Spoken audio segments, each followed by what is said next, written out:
Ndugu wanahabari, Jeshi la Polisi mkoa wa Pwani tulipata taarifa ya tukio la mtoto mwenye umri kati ya miaka 10 mpaka 12 ambaye anaishi eneo la Ubena Zomozi katika wilaya ya Chalinze.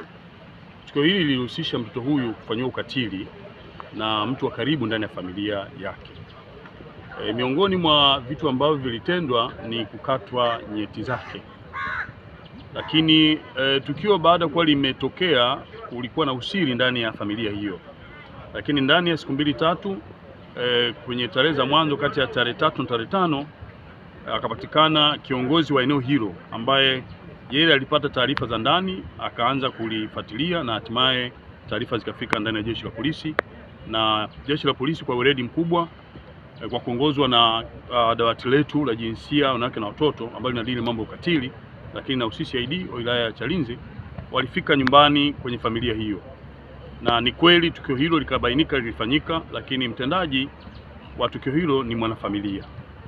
Lakini kwa bahati mbaya, wakati shughuli hizo zinatendwa na Jeshi la Polisi katika ufuatiliaji, huyo mwanafamilia ambaye ndio mhalifu, mtuhumiwa ambaye tunamtuhumu, alishatoweka kwenda eneo ambalo halijulikani.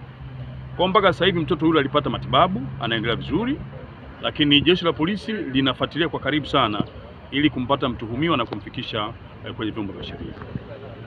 Lakini pia na wanapwani, siku zote huwa tunazungumza tunapozungumza matukio ya ukatili, sisi kama mkoa wa Pwani tunatoa wito kwa wananchi wote wa Tanzania, lakini na wageni pia. Sababu mgeni unapokuja nchini unatakiwa ufuate utamaduni wa wenyeji wako. Masuala ya ukatili tulishapiga marufuku. Si marufuku kwamba usifanye kwa sababu unamwogopa polisi.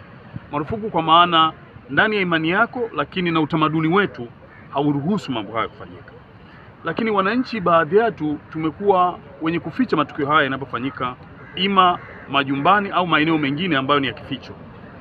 Kwa hiyo ninatoa ushauri kwamba tuwe wepesi wa kufichua matukio haya pale yanapofanyika, lakini pia tuwe na uwezo wa kuyakataza na kuyakemea sisi wenyewe wananchi katika level za familia na wandugu zetu ambao wanafanya matukio haya.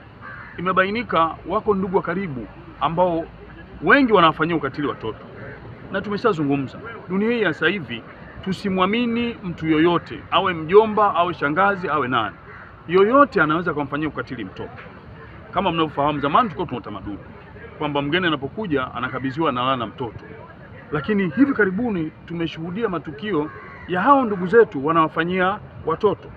Kwa ndio maana tunasema matukio ya ukatili yasivumiliwe, yatolewe taarifa, na sisi Jeshi la Polisi tuko timamu kushirikiana na nyie na kuchukua hatua dhidi yao.